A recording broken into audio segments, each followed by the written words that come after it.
चतुर्थ अध्याय के कारिका चल रही है अपनी। तीसरी कारिका ले ली थी, तीसरी और चौथी। हमें 5 प्रकार से अंतःकरण, देह, प्राण, इंद्रिय और आत्मा की शुद्धि को प्रकार बताया। तो हमें है नाम, ठाकुर जी को नाम, ठाकुर जी के स्वरूप के दर्शन, फिर वो दर्शन करने के बाद स्वरूप को ज्ञान, और फिर स्वरूप को ज्ञान होने के बाद हमें भक्ति होना, और फिर अपने भाग्य से आत्मा को शुद्धि के लिए, या आत्मा शुद्ध है तो गुरु की कृपा होए, तब ठाकुर जी की कृपा होए। वही प्रकार से या में जो प्रकरण आएंगे 5 या अध्याय के अंदर जो उप प्रकरण 5 हैं, तो वो प्रकरण ऐसे प्रकार से हैं कि शुरू में अमुक श्लोक में नामकरण संस्कार है, फिर ठाकुर जी ने कौन से प्रकार से कौन सा रूप लेके लीलाएं करी वो प्रकार है, फिर उन लीलान को अनुसंधान करके सब रजभक्तन को वहां में प्रीति होनो और दर्शन करे हैं, फिर वह स्वरूप को ज्ञान करे, फिर वहां में प्रीति होनो यानी भक्ति होनो, और फिर जा प्रकार से ठाकुर जी में निरोध सिद्ध होवे, वो सारो प्रकार या प्रकरण के अंदर आयो है। आएगो मतलब आगे अपन देखेंगे। तो वो शुरू में अपन को कारिका वगैरह सब अपन को बता रहे हैं। श्री महाप्रभु जी आज्ञा कर रहे हैं कि या प्रकरण के अंदर ये सारी चीजें आएंगी। अब आगे शुरू करें अपन। अभी 1-1.5 कारिका और है अभी, या के बाद वो अपन देखना है। श्री वल्लभाधीश की जय। श्री कृष्णाय नमः। श्री गोपीजन वल्लभाय नमः। श्री वागपति चरण कमलेभ्यो नमः। श्रीमद वल्लभाचार्य श्रीमद भागवत महापुराण श्रीमद वल्लभाचार्य जी विरचित श्री सुबोध जी की टीका 10वां स्कंद पूर्वार्ध तामस प्रमाण में प्रकरण में ये अवांतर प्रकरण है, और ये चतुर्थ अध्याय अपना चल रहा है, और 10वां स्कंद के अनुसार ये 8वां अध्याय यानी कि 8वें अध्याय में चल रहे हैं अपन। और अपन ने 3 कारिका ले ली है, चौथी कारिका अपन आए हैं। अन्येच्छया कृतान्यत्र चरित्राणि ततोन्यथा ज्ञानम प्रत्यक्षतो दृष्टम महात्म्य ज्ञान पूर्वकम। कारिकार्थ, अन्य की इच्छा से किए हुए चरित्रों से इस अध्याय में किए हुए चरित्र अन्य प्रकार के हैं। भगवान के महात्म्य ज्ञान से भगवत स्वरूप का ज्ञान प्रत्यक्ष हो जाता है।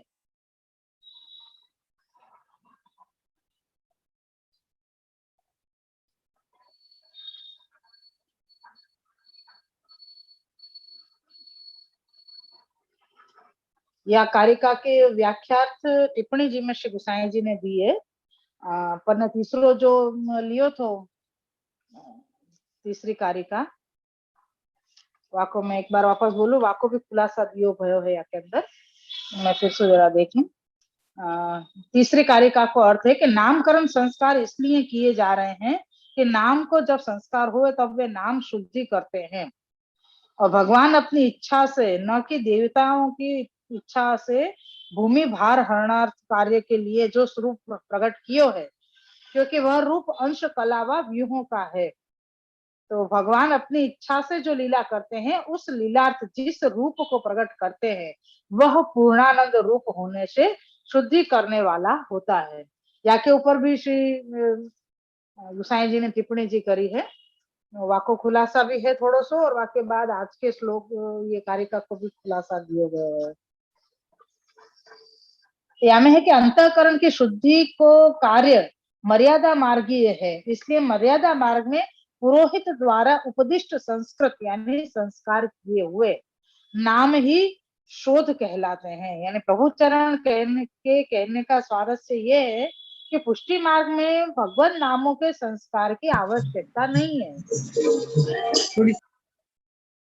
या में पहले अपन ने जो तीसरी कारिका में देखे हो कि अंतःकरण शुद्ध करने के लिए या नामकरण संस्कार हो रहे हैं, तो नामकरण संस्कार को प्रकार क्या बतायो, तो के या में श्री गोसाई जी बता रहे हैं, आज्ञा कर रहे हैं आप कि मर्यादा मार्ग के अंदर नाम की शुद्धिकरण करने के लिए पुरोहित को बुला के उनसे संस्कार करवाए जाए हैं। तो यहाँ पे ये कह रहे हैं कि नाम को संस्कार कराए, यानी नाम की शुद्धि कराए।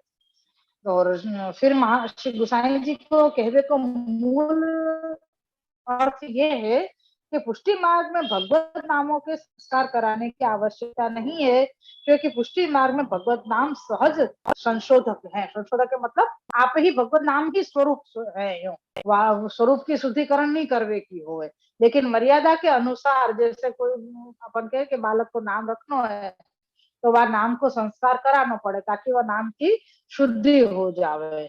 ऐसे ही नंदराय जी ने भी ऐसे ठाकुर जी को नामकरण संस्कार करवायो है। तो वो अपने अपने पुत्र के पछु बाधा नहीं आवे या को नाम शुद्ध रहे, वह हिसाब से वो अपने पिता भाव के हिसाब से वो सारो कार्य कर रहे हैं। जाके लिए यहाँ पे कहिए कि नामकरण संस्कार यासु कियो है ताकि पुरोहित आके और नाम को शुद्ध करें, संस्कार करें।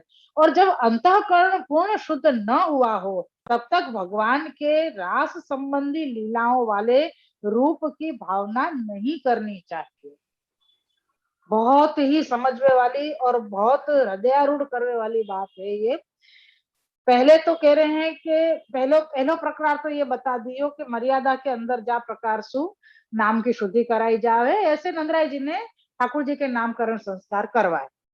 और ये एक वाक्य अपनो पूरो हो गयो। फिर अब श्री गुसाई जी ये जो टिप्पणी जी में खुलासा कियो है वाकई लिए आप आज्ञा कर रहे हैं कि अगर अंतःकरण पूर्ण रूप से शुद्ध नहीं हुआ है, अगर अंतःकरण पूर्ण रूप से शुद्ध नहीं हुआ है तो तब तक भगवान के रास संबंधी जो लीला है, यानी कि ठाकुर जी के रास संबंधी जो भी लीला है वह रूप की भावना नहीं करनी चाहिए। अब तुम और अपन को ये समझना चाहिए कि अपन ने सबसे पहले वेणु गीत शुरू कर दिए। एक ही पैराग्राफ या एक ही कारिका में अपन को महाप्रभु जी ने धक्का मारो कि तू पहले कहाँ जा रही है, मानी जानो है पर पहले तुम ये सारे ठाकुर जी की लीलाएं को श्रवण करो, अपने अंतःकरण को शुद्ध करो, और वाके बाद है ना फिर तुम ये जो रासादी लीला जो है वेणु गीत में वो सभी है ना, ठाकुर जी ने क्या प्रकार सु लीलाएं करी और क्या प्रकार सु गोपी जनन को सुख दियो है, वो सारो प्रकार वहां में आएगा। तो वो अपन अपने अंतःकरण शुद्ध नहीं होएगो जब तक अपन कैसे आपको धारण कर सकते, वाह स्वरूप में अपनो कहीं सु भी अभाव विकार भाव नहीं आना चाहिए, या के लिए अपनो अंतःकरण शुद्ध होना बहुत जरूरी है। तो ये यहाँ पे श्री गोसाई जी आज्ञा कर रहे हैं कि अगर अपनो पूर्ण हृदय नहीं भयो है, शुद्ध नहीं भयो है अपनो, तो ठाकुर जी की जो रास संबंधी लीला है ऐसे स्वरूप को भावना अपन को नहीं करनी चाहिए। अंतःकरण शोधक वह रूप है जो अपनी इच्छा से की हुई लीला में प्रकट होता है। यहाँ अपने या कारिका में अपन ने देखे ना, अन्य की इच्छा से किए हुए चरित्रों से, अन्य की इच्छा से किए हुए चरित्रों से इस अध्याय में इस चरित्र अन्य प्रकार के हैं। यानी ठाकुर जी ने कोई के कहवे पे या कोई के बतावे पे किए भाई चरित्र जो हैं, जैसे कि कोई के कहे बिना नहीं, लेकिन परवशता तो है। ठाकुर जी ने पूतना वध कियो, 4 दिवस के 6 दिवस के आप है ठाकुर जी हैं, तो 6 दिन को बालक कैसे हो गए, परवश हो गए, वो अपनी इच्छा से उठ नहीं सके, अपनी इच्छा बैठ नहीं सके, ना बोल सके, ना अपनी इच्छा से खा सके, ना पी सके, परवश है। माता पिता भाई बंधु कोई भी आसपास के जो भी बड़े बूढ़े हैं, कोई बच्चा है, वो जब तक वह बालक को उठावे बिठावे नहीं, जब तक वो अपने मन से नहीं कर सके कुछ भी। ऐसे ही भंग यशोदा जी ने सकट के नीचे पोड़ा दियो, सो गए। आप क्यों पोड़ रहे हो वहां पे, क्या परवश है, बाल लीला में कर रहे हैं, बाल स्वरूप हैं आप, तो वास्तव में आप 4 महीना के हैं, तो वास्तव में भी यशोदा जी की इच्छा से आप जहाँ पोड़ाए वहां पोड़ गए, वो जहाँ खिलाएंगे। तो ऐसे प्रकार से अन्य की इच्छा से आपने चरित्र किए। यशोदा जी गोदी में लेके विराजी हुई थी, ठाकुर जी ने अपनो वजन इतना बढ़ायो, फिर यशोदा जी ने नीचे पधरा दियो, भूमि पे पधरा दी और वहां से तृणावत उड़ा के ले गए ठाकुर जी को। तो ये सारा तो के वो यशोदा जी अगर नहीं छोड़ के जाते तो वो यशोदा जी के संग ले, मतलब एक अलग प्रकार की लीला हो जाती फिर तो ये सब है कि अभी ये अन्य की इच्छा सु, दूसरे की इच्छा सु, अन्य मतलब दूसरे की इच्छा सु, यहाँ या अन्य को अर्थ ये समझ लो है दूसरे की इच्छा सु कार्य हो रहे हो, तो वो चरित्र अलग है। और या अध्याय के अंदर आएगो वो अलग प्रकार के वो है, चरित्र है आपके। तो वाकई लिए श्री गुसाई जी ने यहाँ पे कही कि अंतःकरण को शोधक क्या है, अंतःकरण को शुद्ध करने वाले कौन सी लीलाएं हैं, तो कह रहे हैं कि जो अपनी इच्छा से की हुई लीला है, अपनी यानी ठाकुर जी स्वयं की इच्छा से जो लीला कर रहे हैं, ठाकुर जी स्वयं की इच्छा से जो लीला करेंगे वो जो वो या अध्याय के अंदर है वो अंतरकरण को शुद्ध करने वाली है। समझ में आ रही है बात? पहले जो अध्याय अपन ने 2 अध्याय देखे वहां में ठाकुर जी बाल स्वरूप है, बाल लीला कर रहे हैं, लेकिन वो परतंत्र है, यो कहने कि अभी ठाकुर जी उठ बैठ नहीं सके, ऐसे बालक है, 6 महीना के, 8 महीना के, साल भर के, वो खुद के हिसाब से नहीं कर सके। जब तक बालक घुटरों चलवे को और अपने अपने प्राण से चलवे नहीं लग जाए, दौड़वे नहीं लग जाए, तब तक वो परतंत्र है। वाके बाद तो फिर कहीं भी दौड़ भाग करते रहेगो, तुमको पकड़ने के लिए आगे पीछे दौड़ना पड़ेगा, फिर वो तुम्हारी इच्छा से नहीं चलेगा, वो अपनी इच्छा से ही चलेगा, वो अपनी इच्छा से ही सब काम करेगा, कहीं भी घुस जाएगा, कहीं भी करेगा, कहीं भी तोड़फोड़ करे, कुछ भी कर सके, तो वो अपनी इच्छा से काम करेगा। तो यहाँ पे ये जो अध्याय है यहाँ में ये बता रहे हैं कि वो ठाकुर जी अपनी इच्छा से जो भी लीला करेंगे वो चरित्र श्रवण करनो, वह चरित्र को ज्ञान होनो, वो चरित्र को गुणगान करनो, ये ही अंतःकरण को शुद्ध करने वालों है। यासु ही अपने अंदर फिर अपन ठाकुर जी की जो रासादी लीला के स्वरूप हैं ठाकुर जी के, उनको अपन भावना कर सके, उनको अपन अनुस्मरण कर सके।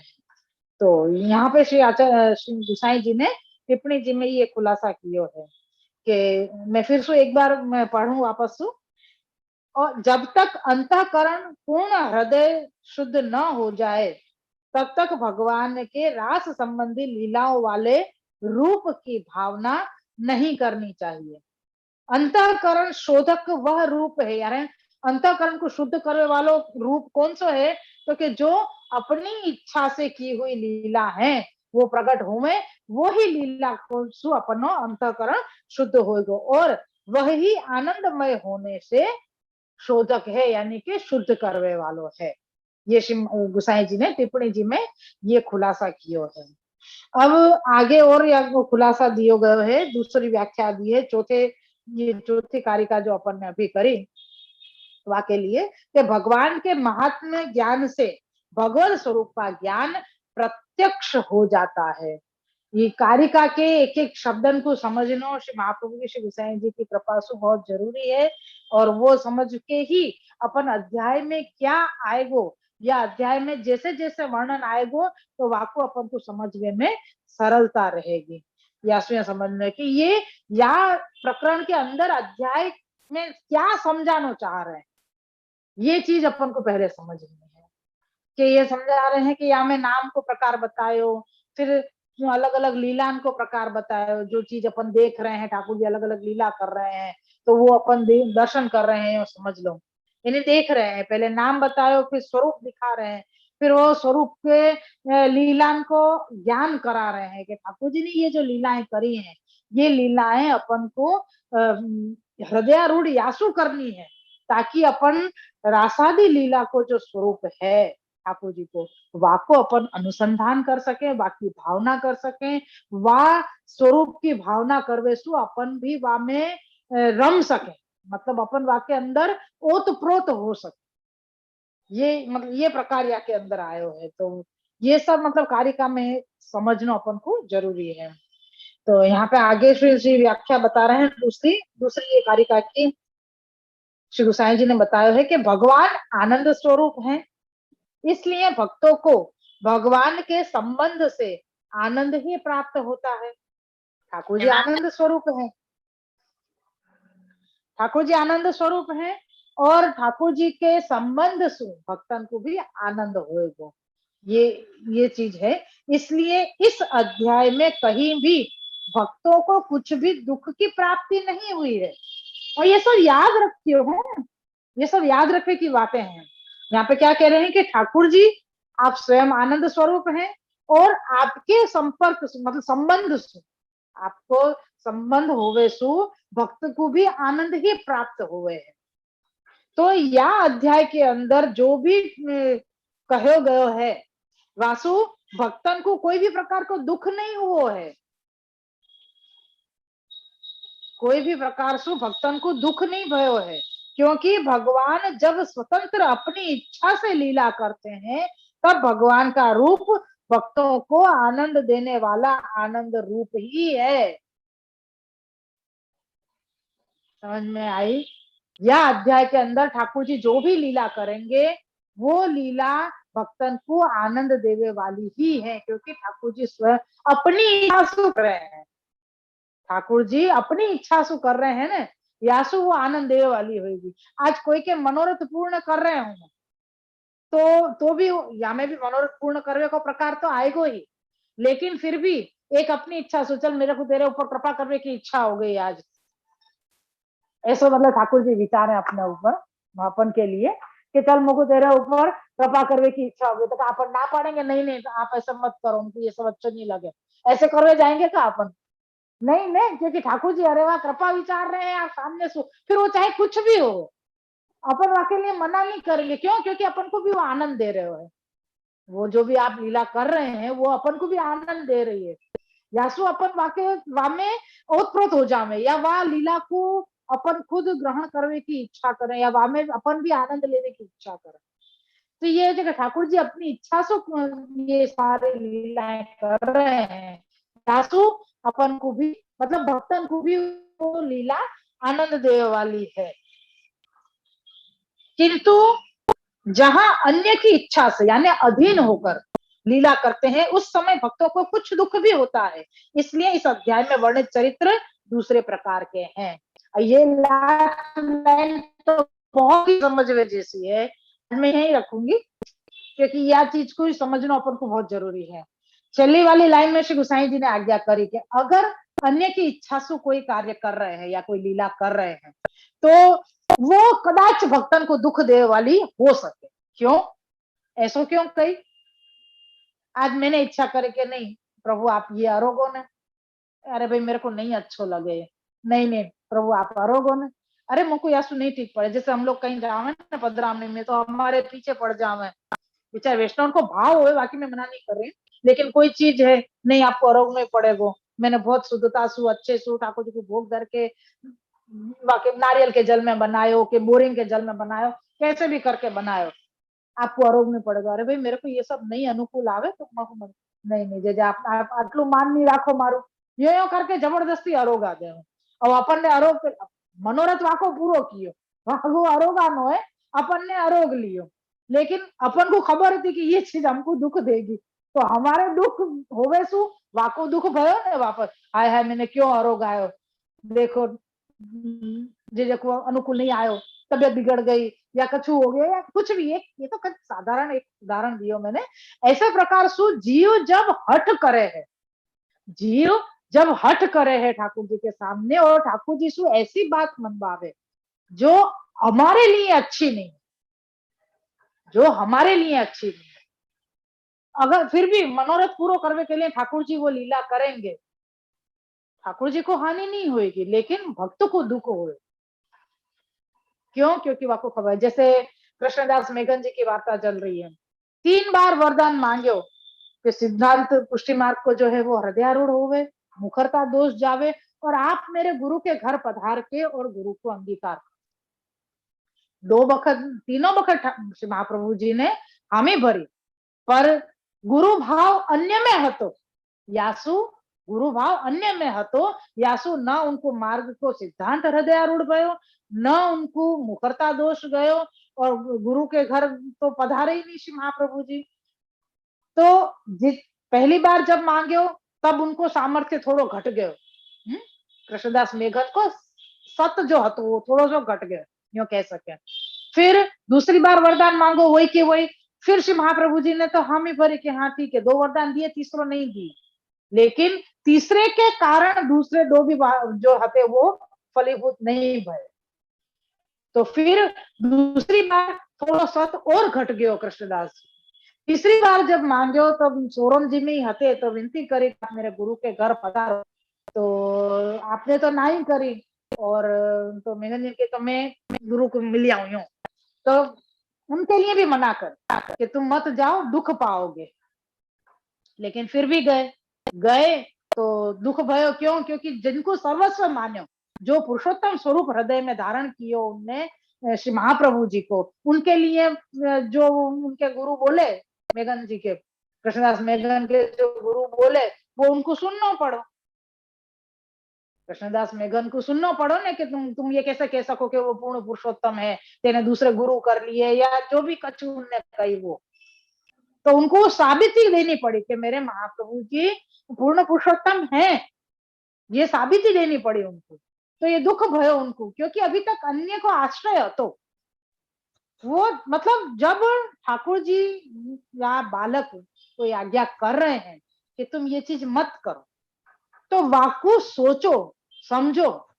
तो यहाँ पे श्री गुसाई जी यही आज्ञा कर रहे हैं कि भक्त की इच्छा, यानी अन्य की इच्छा से अगर ठाकुर जी कोई लीला कर रहे हैं तो वामे शायद भक्त को कछु दुख हो सके, अन्यथा अपनी इच्छा से आप कर रहे हैं तो भक्त को आनंद ही आनंद है। ये दो बातें, अंतःकरण शुद्ध होवे के लिए, पूर्ण रूप से शुद्ध नहीं होवे तो अपन को रासादी लीला जो ठाकुर जी ने करी है वाकी भावना नहीं करनी चाहिए। फिर अंतःकरण शुद्ध करवे के लिए अपन को ठाकुर जी ने जो अपनी इच्छा से जो लीलाएं करी हैं, उन चरित्रन को ज्ञान, उन चरित्रन को गुणगान, ये सब अपन को करवेसु अपना अंतःकरण पूर्ण रूप से शुद्ध होवे है। और ये या के अंदर जितनी भी लीलाएं बताई जाएंगी या अध्याय के अंदर, वो ठाकुर जी की अपनी इच्छा से करी हुई है। यासु आप आनंद स्वरूप हैं तो ठाकुर जी भक्तन को भी आनंद ही देंगे, या सो अपनी इच्छा से जो भी आप लीला करेंगे वो आनंददायक लीला ही है। या ये अपन को याद रखना है। आज को ये कारिका 4 तक को व्याख्या है, एक व्याख्या और है लालू भट्ट जी की थोड़ी, वो अपन कर लेते हैं। श्री वल्लभाधीश की जय। जी को आप शुरू करेंगे। वल्लभाधीश की जय। हाँ बाबा, बाबा बोल। बस वो हाँ तो बोल बोल। बहुत अच्छी बात खाली बताई हुई है, तो अपने आप ही वो वेणु गीत को भी कैंसिल हो गया अपने आप। आवाज नहीं आ रही? मतलब आ रही। हाँ, वो सब बढ़िया, मतलब कि वो अपने आप ही बता दे रहा हूँ कि जैसे कोई गलत कार्य हमसे हो भी रहा हो तो हमारा तो ऐसी कृपा है कि वो अपने आप ही, यानी यही कृपा के दर्शन ऐसे ही हो अपन को। यही तो हो गए, वही तो कह रही हूँ। ठाकुर जी ने, मतलब महाप्रभु जी ने 2 ही श्लोक में, मतलब अभी तो श्लोक शुरू भी नहीं हुए थे, वहां में हम मोड़ दिए हो कि अभी तुम वहां जावे के लायक नहीं हो, पहले लायक तो बन जाओ, अपना अंधकरण शुद्ध और एक कर बात लो। और कहनी थी भगवान को, हाँ कह दे कि ये बस ये रसोई में जब मैं काम करूँ ना, यहाँ पे सब करने वाले हुए ही, लेकिन मैं मना करूँ क्योंकि मैं काम करे बिना सुन नहीं सकूँ। क्या के लिए जी को बोझी को बना कर दूं कि भाई आप लोग जाओ, मैं सब कर लूंगा शादी, बाकी वो लोग खूब कर ले। बढ़िया भले जी, हाँ,